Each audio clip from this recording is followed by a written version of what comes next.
Hi students, welcome to English Madhyam. तो आज का हमारा पैसेज है रेजर्स एज। ठीक है, तो चलिए देखते हैं किसके बारे में। The south west monsoon deficit nationwide has increase from 35% to 43%।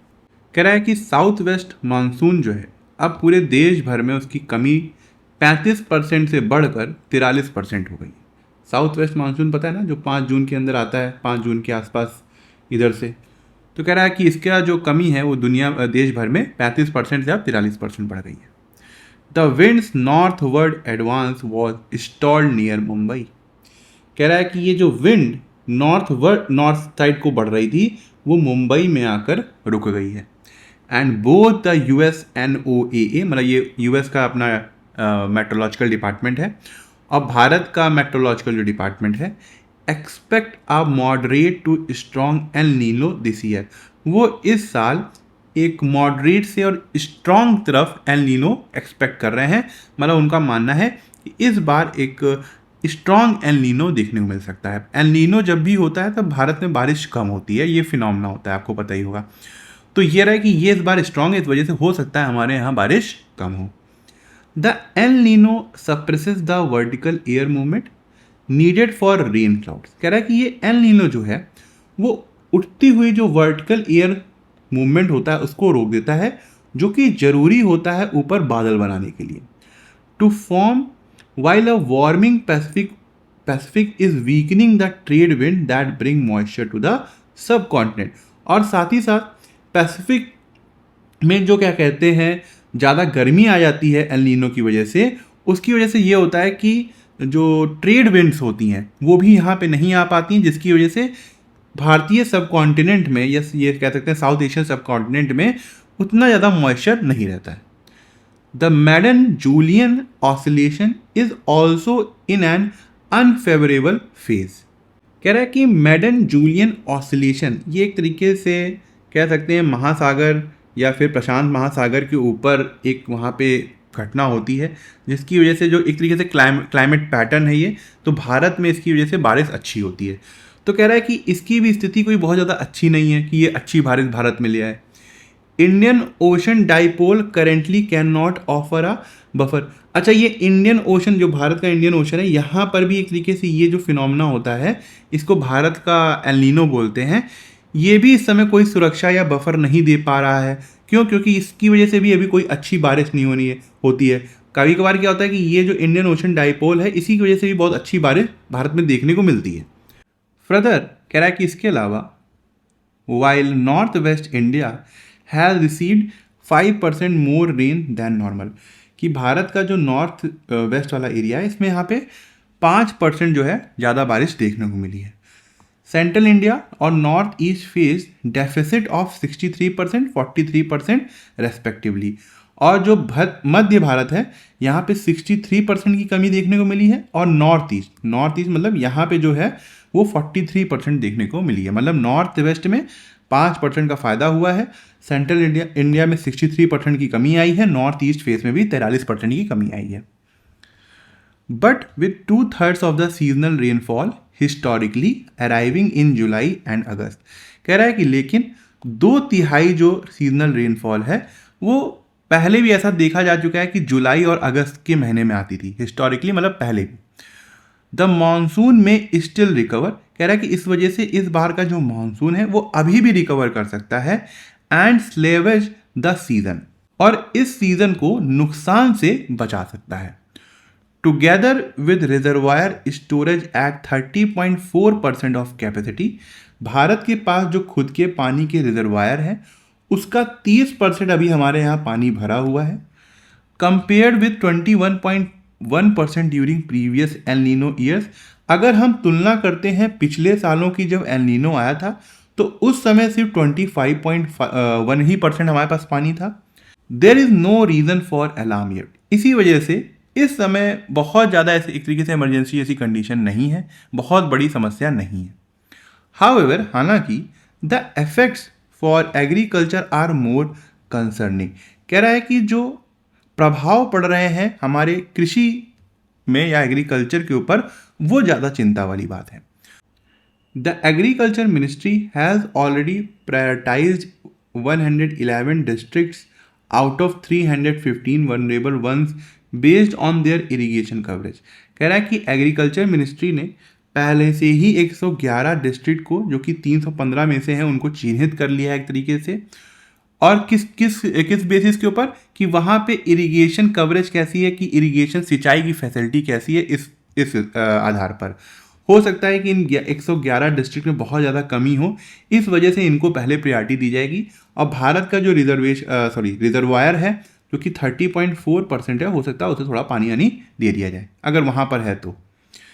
Extreme heat has been reducing farm labour productivity. कह रहा है ये जो बहुत ज़्यादा गर्मी पड़ रही है, इससे जो फार्म में लेबर की प्रोडक्टिविटी है, मतलब जो लेबर वहाँ काम करते हैं, उसमें भी कमी आ रही है। High heat and rain shortfall have sown anxiety over the cardamom harvest. कह रहा है कि जो बहुत ज़्यादा गर्मी पड़ रही है और बारिश की कमी है, इससे काफ़ी ज़्यादा चिंता आ गई है कार्डमम हार्वेस्ट को लेकर, जो इलायची की हार्वेस्ट है उसको लेकर। कहाँ पे? इडुक्की में। A feat that bodies ill for other plantation crops in the western Ghats. ऐसी स्थिति, ऐसे संकेत जो वेस्टर्न घाट्स के दूसरे जो प्लांटेशन क्रॉप्स हैं उनके लिए भी बॉडीज, इसका मतलब खराब संकेत देते हैं। Both the kharif sowing window for rice pulses and oil seeds and the availability of fertilizer could come under pressure। कह रहा है कि खारिफ सीजन के जो 2 विंडो होते हैं जिसमें हम राइस, पल्सेस, ऑयल सीड को बो सकते हैं, उसके लिए एक तरीके से खतरा है। और जो ये क्या कहते हैं, हमें फर्टिलाइज़र की अवेलेबिलिटी है, वो भी इसके चलते जो इतनी ज़्यादा गर्मी है या इतनी ज़्यादा बारिश कम हो रही है, वो भी प्रेशर में आ सकते हैं। द लेटर मतलब बाद वाला फर्टिलाइज़र की बात हो रही है। Due to Chinese export. कब? क्योंकि चाइना के यहाँ से हमारे यहाँ जो मेजॉरिटी ऑफ फर्टिलाइज़र है वो कहाँ से आता है, हमारे यहाँ वो चाइना से आता है। तो वहाँ पे इनकी एक्सपोर्ट को बंद कर रखा गया है, तो इसकी वजह से भी प्रेशर है। और ये जो वेस्ट एशिया में टेंशन चल रहा था अभी, उसकी वजह से भी रुका हुआ था सब कुछ। Heightening the risk of lower soil moisture. इसने और ज़्यादा लोअर सॉइल मॉइस्चर के खतरे को बढ़ा दिया है। एंड हाइयर इनपुट स्ट्रेस, और ज़्यादा इस ज़मीन के ऊपर स्ट्रेस पड़ने वाला है। मतलब खाद डालोगे नहीं तो खाद से भी जो मॉइस्चर पड़ता है उसमें भी दिक्कत आ रही है। एक तो पानी नहीं बरस रहा, खाद नहीं डाल रहे हो, अब इसके ऊपर तुम बुआई करोगे, है ना, और ज़्यादा एक तरीके से ज़मीन से पावर खींचोगे, तो बहुत ज़्यादा स्ट्रेस पड़ेगा ज़मीन के ऊपर। Retail food inflation was 4.2% April. Inflation मतलब महंगाई। जो फूड की, रिटेल फूड की जो महंगाई थी, दर कितनी थी? 4.2% थी अप्रैल में। Further deficits will specially threaten vegetables and pulses. कह रहा है कि अगर और ज़्यादा कमी हुई बारिश की, तो उससे खतरा पैदा होगा किसके ऊपर? सब्जियों के ऊपर और दाल के ऊपर। Complicating the monetary policy. इस वजह से जो आरबीआई की खुद की अपनी मॉनेटरी पॉलिसी होती है वो और ज़्यादा कॉम्प्लिकेट हो जाएगी, और ज़्यादा जटिल हो जाएगी। क्यों? क्योंकि जब महंगाई बढ़ती है तो भाई आरबीआई को अपनी मॉनेटरी पॉलिसी में कुछ ना कुछ बदलाव करने पड़ते हैं, चाहे वो रेपो रेट हो, बैंक रेट हो, सबको कहीं ना कहीं चेंज करना पड़ता है। तो कह रहा है वो और ज़्यादा जटिल हो जाएगी। The fundamental problem is the way India has build its rural economy.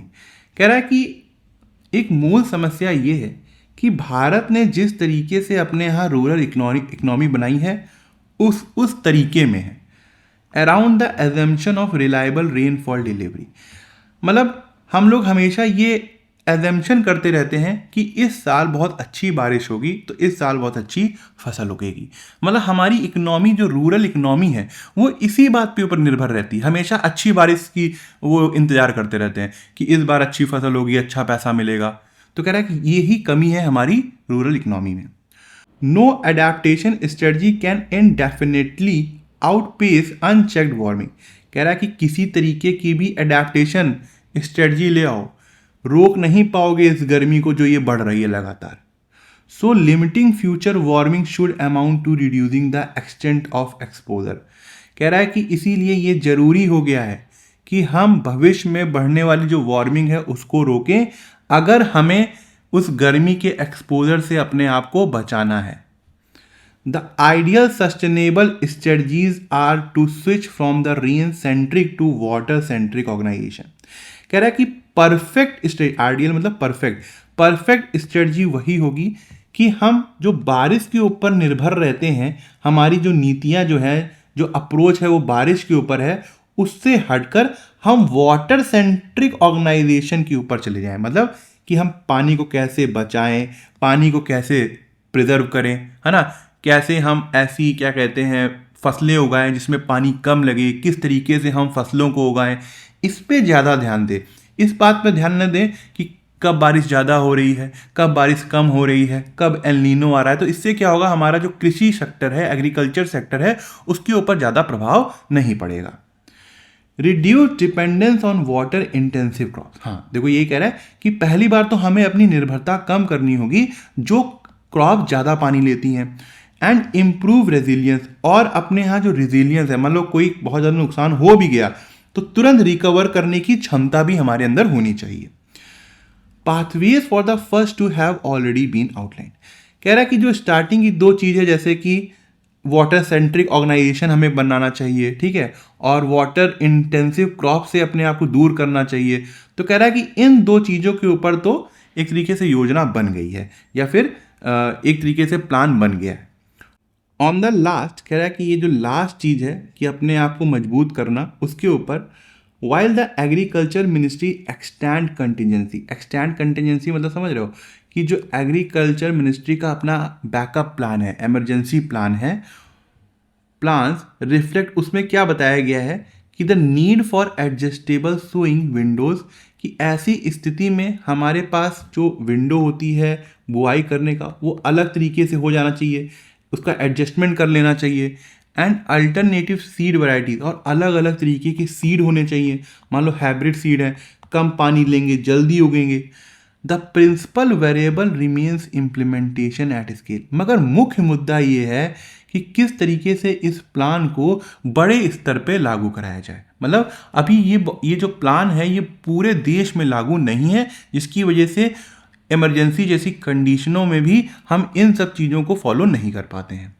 Second, दूसरी बात क्या है, the government should consider a new authority to coordinate interstate water use, कि सरकार को एक अथॉरिटी चाहिए, या कह सकते हैं एक नया डिपार्टमेंट चाहिए जो स्टेटों के बीच में जो वाटर यूज हो रहा है उसको कंट्रोल कर सके। And cropping changes based on extended El Nino forecast, और अगर देश में एल नीनो की भविष्यवाणी होती है, फोरकास्ट होता है, तो उसके हिसाब से क्रॉप को चेंज किया जा सके अलग अलग स्टेट में।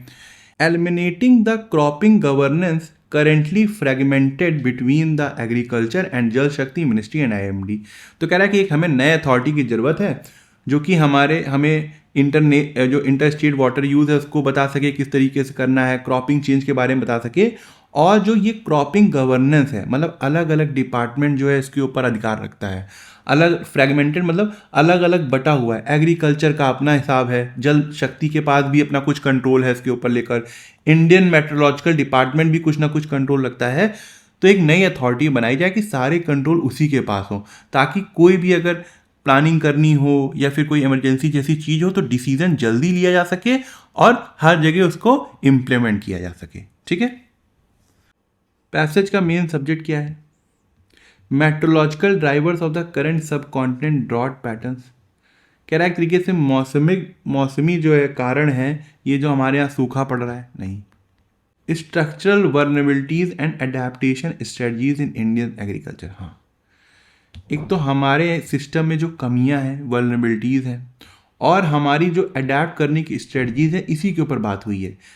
मतलब जो करंट में हमारे यहाँ डिपार्टमेंट में कमियां हैं उसके ऊपर बात हुई है, और हमारी क्या स्ट्रेटजी रह सकती है इसके ऊपर बात हुई है। तो यही मुख्य सब्जेक्ट रहे हैं पूरे पैसेज में, बार बार इसी सब्जेक्ट के इर्द गिर्द बातें घूमती रही हैं। तो बी हमारा करेक्ट आंसर है। कौन सी स्टेटमेंट जो है हम डिटेक्ट कर सकते हैं पैसेज से, मतलब पैसेज से कौन से स्टेटमेंट हम निकाल सकते हैं? The existing administrative division of agriculture and water management across multiple bodies hampers मतलब एक तरीके से रुकावट पैदा करना यूनिफाइड क्लाइमेट एडेप्टेशन गवर्नेंस। हाँ, इस समय हमारे यहाँ जो पावर बटी हुई है एग्रीकल्चर को लेके अलग अलग बॉडीज़ के बीच में, उससे क्या होता है कि एक तरीके की गवर्नेंस, एक यूनिफाइड गवर्नेंस करने में दिक्कत आती है। तो बिल्कुल सही है। Long term regional climate resilience requires a fundamental shift in agriculture planning away from models predicted on predictable precipitation patterns. कह रहा है कि हमें अपनी जो लॉन्ग टर्म अगर हमें अपने यहाँ मजबूती पैदा करनी है एग्रीकल्चर सेक्टर में, तो हमें एक प्लानिंग की ज़रूरत है जो आज के मॉडल से, जो कि प्रिडिक्शन के ऊपर आधारित है, उससे हट कर हो। हाँ, तो ये भी बात सही है कि अभी हमारी रेन सेंट्रिक अप्रोच है, हमको चाहिए क्या, वाटर सेंट्रिक ऑर्गेनाइजेशन। तो जो दोनों ही स्टेटमेंट है हम उसको आंसर कह सकते हैं। Which of the following adjectives can be use to describe the current state of Indian cropping governance as expressed in the above passage. Bharat की जो इंडियन क्रॉपिंग गवर्नेंस है उसके लिए हम कौन सा वर्ड यूज़ कर सकते हैं? भाई हमारे यहाँ जो इंडियन क्रॉपिंग गवर्नेंस था वो बटा हुआ था अलग अलग मिनिस्ट्री में, चाहे वो एग्रीकल्चर मिनिस्ट्री हो गई, चाहे इंडियन मेट्रोलॉजिकल डिपार्टमेंट हो गया, या फिर और भी जो डिपार्टमेंट है उसमें बटा हुआ है। कोलैबोरेटिव है, कोलैबोरेटिव का क्या मतलब होता है? मतलब मिलकर काम करना। कोहेसिव मतलब होता है एकजुटता, तो ये तो नहीं होगा भाई। कॉन्सोलिडेटेड का मतलब होता है कि एक ही साथ या एक में ही। सिंक्रोनाइज का मतलब होता है तालमेल। डिसजॉइंटेड मतलब अलग अलग। फ्रेगमेंटेड मतलब बटे हुए। तो सी जो है वो करेक्ट आंसर है। Which of the following statements about the seasonal rainfall trends and matrix is are false? कौन से स्टेटमेंट फॉल्स हैं? Reservoir storage is lagging behind the previous El Nino years. नहीं, इस बार तो हमारे यहाँ जो रिजर्वायर है पानी है वो ज़्यादा है ना, तो ये फॉल्स है। The north west region faces a severe rain deficit of 63%। नहीं, इसको तो 5% का फ़ायदा हुआ था, तो ये भी फॉल्स हो गया। तो ये हमारा आंसर है। क्लॉज में heightening the risk of lower soil moisture, इसका हाइटनिंग का क्या है? ये कौन सा ग्रामेटिकल पार्ट है? क्या ये रिलेटिव क्लॉज है? नहीं, रिलेटिव प्रोनाउन तो है नहीं भाई, ये पैसिव वॉइस है। पैसिव स्ट्रक्चर लग रहा है आपको? नहीं, पार्टिसिपल फ्रेज है। हाँ, एक तरीके से एडजेक्टिव का काम कर रहा है, मॉडिफाई कर रहा है इसकी आगे आने वाली जो भी चीज़ होगी ना। तो सी हमारा करेक्ट आंसर है। ये आज का हमारा पैसेज है, ठीक है, एक बार पढ़ के देखो, फिर स्टार्ट करते हैं। तो पहले पढ़ लेते हैं। इन रिसेंट टाइम्स, कह रहा है कि हालिया के समय में, I seem to have made a dash shift to watching web series rather than movies. कह रहा है कि एक तरीके से उसका झुकाव हो गया है वेब सीरीज़ की तरफ बजाय मूवीज़ के। मतलब वेब सीरीज़ जो कि OTT प्लेटफॉर्म में आप देखते हो, चाहे वो नेटफ्लिक्स हो गया, अमेजन प्राइम हो गया, तो यहाँ पे जो लोग वेब सीरीज़ डालते हैं या देखते हैं, तो कह रहा है वो ज़्यादा इंटरेस्टेड है, उसकी तरफ ज़्यादा इंक्लाइंड है मूवीज़ की बजाय। I had liked web series, कह रहा है कि मुझे वेब सीरीज़ पसंद थी, when they become popular with the coming of OTT, जब वो OTT के साथ पॉपुलर हुई थी आज से 10 साल पहले। But realising the greater time investment they need, मगर राइटर कह रहा है कि मुझे ये रियलाइज़ हो गई थी ये बात कि वेब सीरीज़ को देखने के लिए टाइम बहुत चाहिए। आप देखते ही होगे, अगर आपने वेब सीरीज़ कोई भी देखी, एक बार अगर स्टार्ट किया तो एक लत सी लग जाती है, पूरे समय का समय बर्बाद होता है। इसलिए कह रहा है कि बहुत ज़्यादा समय तो हमारा वो चाहती है, स्पेशली खासकर if there are multiple season, अगर उसमें बहुत से सीज़न है। जैसे स्क्विड गेम था, 3-4 सीज़न थे शायद, है ना, तो जिसने देखा होगा मतलब पूरे दिन बैठे रहोगे या फिर कितना देखोगे।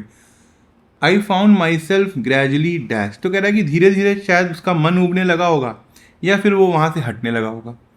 हाउ एवर, हालांकि in the last few months, कह रहा है कि कुछ जो पिछले महीनों से, given that I am now self employed, कह रहा है कि ये देखते हुए क्योंकि अब मैं सेल्फ एम्प्लॉयड हूँ, मैं खुद का काम करता हूँ, and does have a better control of my time, और अब जो समय के ऊपर कंट्रोल है वो मेरा ही है क्योंकि अपना खुद का काम करता है।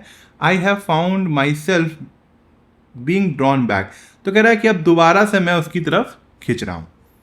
Some of the reason for the dash of web series are easily understandable, कह रहा है कि कुछ रीजंस ऐसे हैं जिससे हम ये समझ सकते हैं कि ये जो वेब सीरीज़ हैं वो क्यों इतनी ज़्यादा इंटरेस्टिंग है या उनकी तरफ हम बहुत ज़्यादा आकर्षित हैं। यू कैन वॉच दैम, आप उनको देख सकते हैं from the dash of your home, अपने घर से, और योर पाम, अपने पाम में मतलब टैबलेट लेकर, compared with a new film that necessitates going to the nearest multiplex. और कह रहा है कि अगर हम लोग नई फिल्म से जो आने वाली होती है, जो थिएटर्स में लगती हैं, वहाँ पे एक तरीके से वो हमको मजबूर करती है कि हम वहाँ पे जाएं। मान लो इतनी गर्मी है इस समय, कोई कहे चलो मूवी देखने चलें, तो मूड नहीं करता है, मगर वही घर में बैठकर हम लोग आराम से अपना OTT प्लेटफॉर्म में कोई भी मूवी देख सकते हैं। A film in the theatre also comes with the constraint of appointment view. कह रहा है कि फिल्म देखने के लिए एक मतलब इसके साथ एक और समस्या ये है कि उसमें हमको एक अपॉइंटमेंट टाइप का लेना होता है। मतलब एक निर्धारित समय ही में जाकर हम मूवी देख सकते हैं। मान लो 4 से 7 का शो है या फिर रात का शो है, तो हमें एक तरीके से अपने आप को पहले वहाँ थिएटर में ले जाएं, फिर वहाँ पे एक समय अपना फिक्स करें, फिर मूवी देखें, इसलिए बहुत झंझट वाला काम है। अब web series is more your place and your pace. कह रहा है कि वेब सीरीज का मतलब है कि आप जब चाहो कहीं भी देख सकते हो और अपने हिसाब से देख सकते हो, जिस स्पीड में आपको देखना है। But web series also score for cinematic and artistic reason. कह रहा है कि साथ साथ जो वेब सीरीज है वो इसलिए भी और ज़्यादा बढ़िया है क्योंकि इसकी जो सिनेमैटिक है, मतलब जो उसकी स्क्रीन होती है या फिर जो उसकी कला है जिसमें स्किल लोग दिखा रहे हैं, या एक्टर हो गए या स्टोरी हो गई, वो इतना ज़्यादा बढ़िया होती है कि लोग उसकी तरफ खींचते हैं। The pacing is better. कह रहा है कि दूसरी तरफ वेब सीरीज़ की जो रफ्तार है चलने की वो भी एक अच्छी है। As the director gets more time to tell story. कह रहा है कि क्योंकि जो डायरेक्टर है उसको ज़्यादा समय मिल जाता है अपनी कहानी बताने के लिए, and you too get into it, और आपको भी ज़्यादा समय मिल जाता है उस कहानी को समझने में लिए या उसमें इन्वॉल्व होने के लिए। सम मंथ्स एगो, कह रहा कि कुछ महीने पहले, आई वॉच उलझ, मैंने उलझ मूवी देखी थी। एक हिंदी फिल्म है जो कि diplomatic interview starring Janhvi Kapoor, जो उसमें जानवी कपूर अपना रोल अदा कर रही हैं, और वो एक तरीके से रणनीति के ऊपर या डिप्लोमैटिक कोई स्टोरी होगी उसके ऊपर है। वाइल जबकि जस्ट ओवर 2 आवर्स लॉन्ग, कह रहा है कि 2 घंटे की ही मूवी थी ये। I felt out of breath went through with it. तो वो एक तरीके से वो एकदम पूरी तरीके से थक गया था, उसको सांस लेते नहीं बन रहा था। स्पेशली खासकर because of its involve screen play, क्योंकि उसमें बहुत ज़्यादा फास्ट स्क्रीन प्ले होगा या स्टोरी होगी, जिस वजह से वो काफ़ी ज़्यादा थक गया था उस मूवी को देखकर। सम टाइम लेटर, कुछ समय बाद, I watch the railway man, उसने रेलवे मैन देखी। On the Bhopal gas tragedy of 1984, जो कि भोपाल गैस ट्रेजेडी के ऊपर थी 1984 की। A limited series of 4 episode, इसमें 4 एपिसोड थे और हर एपिसोड जो था वो 1 घंटे का था। While I took some time getting into it. कह रहा है कि मुझे कुछ समय लगा कि इसको स्टार्टिंग में समझने में या उसमें इन्वॉल्व होने में। उसके बाद I was completely into that period. कह रहा कि फिर मैं पूरी तरीके से उसमें उसको मतलब उस जो सीरीज थी उसको एंजॉय करने लगा। And place once in and in fact remain there for a day और so after I finished viewing. कह रहा है कि फिर मैंने जब पूरा उसको सीरीज को देख लिया तो मैं 1-2 दिन उसी के बारे में सोचता रहा, इतना ज़्यादा इन्वॉल्व हो गया था। अब इसमें फिल करो पहले वाले को। I seem to have made a dash shift to watching web series rather than movies. एलियोट्री, इसका मतलब होता है चांस, है ना, किस्मत। विसरल का मतलब होता है बहुत ज़्यादा गहरी फीलिंग्स। कॉन्शियस का मतलब होता है कि आपने जानते हुए, समझते हुए, सोच समझ कर, पूरे होशो हवास में। I have made a conscious shift to watching web series. Subliminal का मतलब होता है कि जो चीज़ छुपा हो, हिडन हो, तो ये मीनिंग नहीं आ रहा, बेस्ट यहाँ पे क्या रहा है, कॉन्शियस। ठीक है। I found my self gradually dash, कह रहा है कि क्योंकि वो बहुत ज़्यादा उसमें टाइम मांगता था वो वेब सीरीज, तो उसको धीरे धीरे क्या होने लगा था, वो गिव इन करने लगा था, सरेंडर कर दिया था। नहीं, मीनिंग आ रहा है। वीनिंग ऑफ का मतलब होता है कि आप धीरे धीरे किसी आदत को छोड़ दें, पुरानी आदत जो है धीरे धीरे उसको स्टॉप कर दें। तो जो उसकी आदत थी सीरीज देखने की, क्योंकि उसमें टाइम बहुत ज़्यादा इन्वेस्ट होता था, इसलिए धीरे धीरे उसने क्या कर दिया, वीनिंग ऑफ कर दिया, मतलब उसको छोड़ दिया। तो आ रहा है मीनिंग। टेकन अप का मतलब होता है किसी काम को स्टार्ट करना या फिर किसी हॉबी, नई हॉबी को स्टार्ट करना। कैरिंग ऑन का मतलब होता है कंटिन्यू करना, है ना, तो बी यहाँ पे मीनिंग आ रहा है। Some of the reason for the dash of web series are easily understandable. कह रहा है कि कुछ रीजन हैं जिससे हम ये समझ सकते हैं कि वेब सीरीज क्या है। इम्पेटस है। इम्पेटस का मतलब होता है कि बढ़ावा देने वाला या मोटिवेट करने वाला। ऑप्रोब्रियम का मतलब होता है कि बहुत ज़्यादा एक तरीके से घोर निंदा या बदनामी। इनर्शिया का मतलब होता है इनएक्टिविटी। पुल का मतलब होता है एक तरीके से आकर्षण, अट्रैक्शन। तो ये एक तरीके से वेब सीरीज क्यों आकर्षण है, इतना इसमें आकर्षण है, ये हम समझ सकते हैं ना। तो उसमें डी जो है करेक्ट है। You can watch from them from the dash of your home और your palm compared with a new film that necessitate going to the nearest multiplex. क्या होना चाहिए यहाँ पे, प्रॉपिनक्विटी। प्रॉपिनक्विटी का मतलब होता है नियरनेस, मतलब जो चीज़ पास हो, नज़दीक हो। विसिट्यूड का मतलब होता है कि जो जीवन में उतार चढ़ाव हो रहे हैं, बदलाव आ रहा है। कन्वीनियंस का मतलब होता है कि आप आराम से किसी चीज़ को कर लें, हो सकता है। इनकम्ब्रेंस का मतलब होता है बर्डन, रुकावट या कोई बोझ। तो यहाँ पे मीनिंग किसका आ रहा है? सी का आ रहा है। But web series also score for cinematic and artistic reason. The pacing is better as the director gets more time to tell dash story. अपनी स्टोरी बताने के लिए उसके पास पर्याप्त समय होता है। क्या आएगा? हिज आएगा, इट्स आएगा, हुज आएगा, देयर आएगा। इट्स तो नहीं होता, वो हम किसी चीज़ या जानवर के लिए यूज़ करते हैं। हुज हम रिलेटिव प्रोनाउन की तरह यूज़ करते हैं, तो ये भी नहीं आएगा। अब 90% लग रहा है हिज होगा, है ना, तो यहाँ पे हिज कर सकते हैं। मगर बात क्या है कि क्या आपको पता है कि डायरेक्टर क्या है, फीमेल है या मेल है? ऐसी स्थिति में जब हमको पता नहीं होता कि कौन मेल है कौन फीमेल है, तो कई बार हम देयर का भी यूज़ कर लेते हैं ना। तो देयर यहाँ ज़्यादा सही है। क्यों? क्योंकि हमको एग्जैक्ट, क्योंकि हिज जो है वो किसके लिए लगेगा भाई? वो मेल के लिए लगेगा। अब यहाँ हमको पता तो है नहीं कि मेल है, इसलिए यहाँ पे हमने देयर लगा के सेफ खेल दिया एक तरह से, इसलिए यहाँ पे हम यूज़ कर सकते हैं देयर को। तो director gets more time to tell their story. ठीक है, ये है आज का पैरा नंबर। ठीक है, एक बार खुद से ट्राई करो, फिर स्टार्ट करते हैं। ज़्यादातर ऑप्शन जो है वो 2 से स्टार्ट हुए हैं, तो 2 से ही स्टार्ट करते हैं। The ministry of external affairs differentiates travel documents from citizenship record. कह रहा है कि मिनिस्ट्री ऑफ एक्सटर्नल अफेयर्स जो है वो ट्रेवल डॉक्यूमेंट को सिटीजनशिप रिकॉर्ड से अलग मानते हैं। ठीक है, अब एक ऑप्शन यहाँ से हम 1 यूज़ कर सकते हैं और इसको 3 का यूज़ कर सकते हैं। 3 वाले को देख लेते हैं पहले। इंटेंसिव रिवीजन जो है इलेक्टोरल रोल्स का, जो कि इलेक्टोरल लिस्ट है, वोटिंग लिस्ट है, वो ज़्यादातर डिपेंड करती है किसके ऊपर? एक अलग तरीके के वेरिफिकेशन स्टैंडर्ड के ऊपर। मतलब एक अलग तरीके का प्रूफ चाहिए अपनी सिटीजनशिप को दिखाने के लिए। तो कोई अचानक से मतलब आ नहीं रहा है कि ये जो यहाँ पे भी ट्रैवल डॉक्यूमेंट और सिटीजनशिप रिकॉर्ड की बात हो रही थी, यहाँ पे एक डिस्टेंट वेरिफिकेशन स्टैंडर्ड की बात हो रही है। 3 के साथ अभी नहीं जाते हैं, पहले 2-1 देखते हैं। कह रहा है कि ये जो पासपोर्ट है ये हमारी जो नागरिकता है उसको दिखाता है जब हम इंटरनेशनल ट्रैवल कर रहे होते हैं। चलो ठीक है, अब बात अभी यहाँ पर एक्सटर्नल अफेयर्स की, ट्रैवल डॉक्यूमेंट, सिटीजनशिप रिकॉर्ड की बात आ रही थी, अब पासपोर्ट की बात आ गई, तो फिर भी चलो एक सिक्वेंस तो दिख रहा है। अब यहाँ पे ये कह रहा है electoral exclusion challenges require specific constitutional proof of citizenship, कि अगर आपके जो नाम है मान लो इलेक्टोरल लिस्ट से हटा दिया गया, तो उसको कोर्ट में चैलेंज करने के लिए आपको एक अलग तरीके का कॉन्स्टिट्यूशनल प्रूफ चाहिए होगा अपनी सिटीजनशिप के लिए। ठीक है, तो 3 के बाद 4 रखें या 4 के बाद 3 रखें?